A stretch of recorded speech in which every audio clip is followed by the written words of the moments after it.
Bonjour et bienvenue à l'émission S'éduquer, c'est se libérer.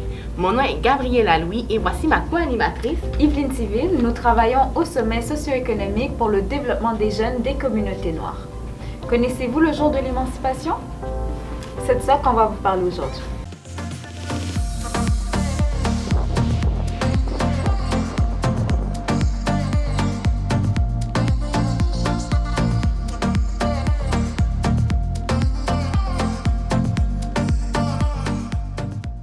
D'abord, le sommet Afro regroupe 51 organismes des communautés noires au Québec.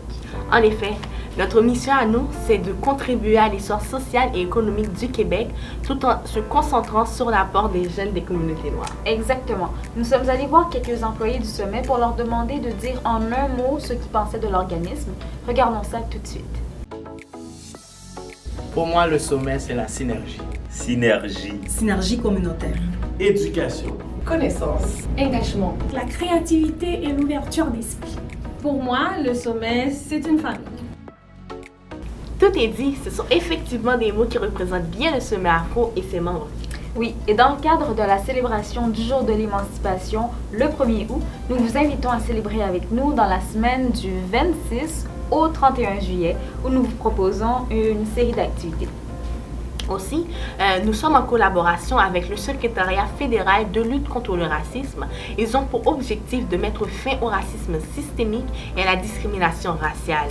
Et ce, tout en aidant le gouvernement à atteindre son objectif, l'instauration d'une société entièrement diversifiée, inclusive et équitable. Nous nous sommes engagés à produire et organiser des activités dans le cadre de la semaine de la commémoration du jour de l'émancipation. Mais Gabriela, depuis le début, on parle du jour de l'émancipation, mais c'est quoi juste? Alors, nous avons posé la question à plusieurs employés du sommet pour voir s'ils en avaient une idée. Regardons leurs réponses. Est-ce que tu sais c'est quoi le jour de l'émancipation? Non, je sais pas. Non, je sais pas. Oh, je connais le nom, mais j'ai oublié c'est quoi. Oh my god, I don't know the answer. I don't know. The freedom of the people who were enslaved here, of the enslaved people in Canada. The day that it was, I guess, legally announced that they were no longer slaves, they were free people. Je trouve que c'est pas assez vulgarisé parce que moi personnellement j'entends ça vaguement. Je ne me rappelle pas exactement, mais je pense que ça a rapport avec tout ce qui est esclavage et vraiment tout ce qui est rapport avec, pas nécessairement libération, mais vraiment où les esclaves, il y a eu un changement un peu d'idéologie et tout ça, là, en gros, je pense. Ce qu'on peut en conclure, c'est que très peu de personnes en savent sur le jour de l'émancipation, comme nous d'ailleurs avant de faire nos recherches. Donc ensemble, on va en apprendre davantage sur ce sujet dans le segment qui suit. Selon le dictionnaire Larousse, le mot émancipation est l'action de se libérer, de s'affranchir, de se délivrer de l'emprise de quelqu'un, d'une contrainte ou d'une oppression. Un exemple d'émancipation historique est celui de la femme en obtenant le droit de vote. Mais aujourd'hui, nous nous concentrerons sur une autre émancipation historique qui est celui de l'abolition de l'esclavage.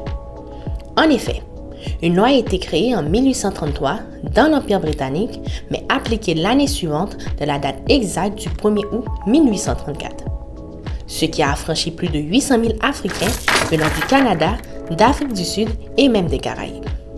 Certes, il est important de savoir que le peuple haïtien s'est affranchi de l'esclavage en 1801 et a officialisé son indépendance en 1804, faisant donc de lui la première république noire à être complètement indépendante dans le monde.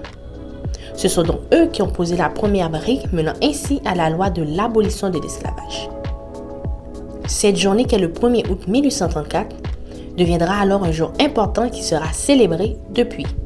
Allez-vous célébrer avec nous? C'est ce qu'on espère. Et pour ce 1er août, notre thème, c'est le colorisme, n'est-ce pas? Oui, c'est exactement ça. Et le colorisme, c'est une forme de discrimination qui existe entre une même communauté par rapport au teint de la peau. Donc, plus ta peau est pâle, mieux tu es plus valorisé, puis plus ta peau est foncée, plus tu pourrais avoir des commentaires tels que « Ah, sors du soleil, tu vas devenir trop foncé », plein de petits commentaires comme ça qui font juste un peu rabaisser l'estime d'une personne. Donc, oui.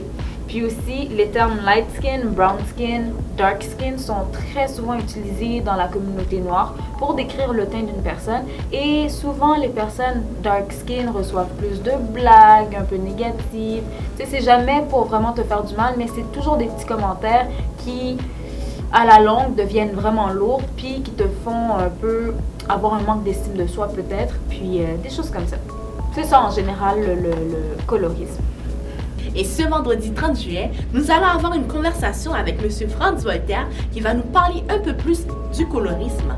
Mais qui est M. Franz Voltaire? Eh bien, M. Franz Voltaire, c'est un historien et le fondateur du CIDICA, Centre international de documentation et d'information haïtienne, caribéenne et afro-canadienne. M. Franz Voltaire est aussi écrivain, cinéaste, réalisateur, producteur, conférencier international et éditeur. Bref, c'est un homme à tout faire et un homme de valeur. La conversation se fera aussi avec Ndeye Marie Faure. Elle est enseignante de formation à la retraite. Elle s'occupe en faisant du bénévolat dans 3 organismes non gouvernementaux. Elle a été présidente de la table de concertation du mois de l'histoire des Noirs. Elle a été consultante en études africaines pour un consortium de 42 universités américaines. Pendant 23 ans, elle a été fonctionnaire internationale à l'UNESCO. De plus, elle a occupé de multiples fonctions, dont celle de directrice du bureau et représentante de l'UNESCO au Canada entre 1996 et 2001. Pour mieux finir cette commémoration du jour de l'émancipation, des artistes de la relève vont nous faire un spectacle. Ce sont de jeunes artistes qui se démarquent par leur talent exceptionnel. Oui, c'est le cas de le dire. Et pour montrer votre support, utilisez le hashtag Jour de l'émancipation ou bien Emancipation Day. Montrez-nous comment vous allez célébrer la victoire du long combat mené par vos ancêtres. C'est du 26 au 31 juillet. On veut que vous participiez en grand nombre, bien sûr. Oui, et pour mieux commencer cette semaine d'activité, un aîné autochtone va nous faire une cérémonie de purification. Soyez des nôtres, c'était Gabriela Louis et Yveline Civil pour S'éduquer, c'est se libérer. À très bientôt!